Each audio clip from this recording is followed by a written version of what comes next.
So we should support those politicians who talk about getting India progressive, being like getting India to get progressive, not about one particular sector of Indians. Either they can be Hindu, Muslim, or Christians. Because when it comes to progressiveness, when it comes to for opportunities, they should all get equal opportunities. Everyone has right for education, for getting good jobs. So there's no point of getting your vote banks by just saying that we support Hindu or we support Muslims. अच्छा तो आगे भाईचारा कैसे बढ़ेगा? आपके दिमाग में कोई संदेश हो, कुछ सुझाव आप बताएं। सबको अपने हिसाब से, अगर आप हिंदू हैं, प्लीज इंग्लिश में। Okay, if you are a Hindu or if you're a Muslim, you should not try to convert each. You should not try to say that your culture or your religion is superior or inferior than other. You should follow your religion, but that should not be the factor in doing the other things in life, in being progressive. You can definitely follow your religion, but you should not impose people that my religion is good or my religion is bad, or try to fight because of it, because that's not progressive.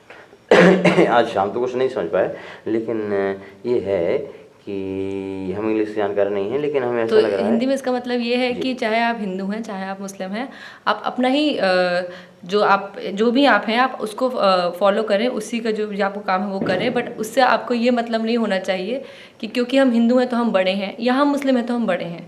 सब अपना धर्म का पालन करें, सब अपने धर्म के अगर हमारे धर्म में अनुरूप रहें। अगर हमारे हिंदू धर्म में ही कुछ ऐसी अंधविश्वास हैं, कुछ ऐसे रूढ़ हैं जो आज के युग में हमें सूटेबल नहीं है।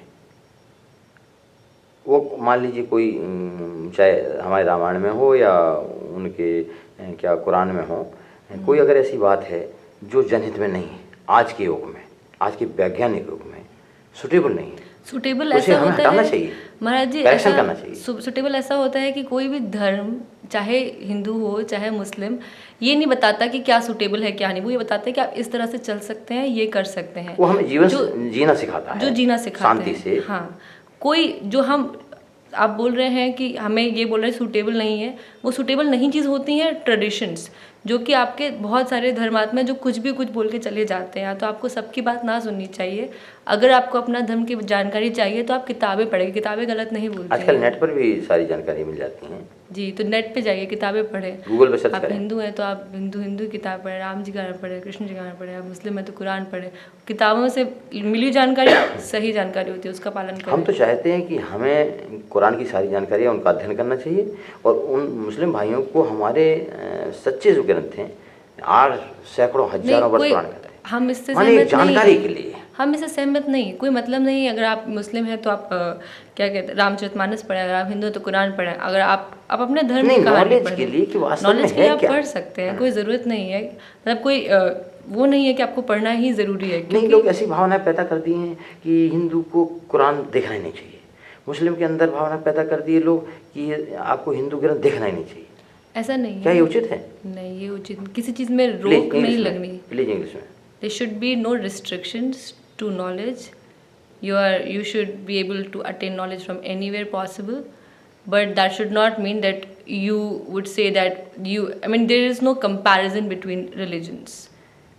No, there is no religion which is superior or which is inferior than others. If you are born in one religion, or if you want to follow one religion, there should be no power to stop you to following your religion. But you should not impose your religion into others. That's it. Thank you very much.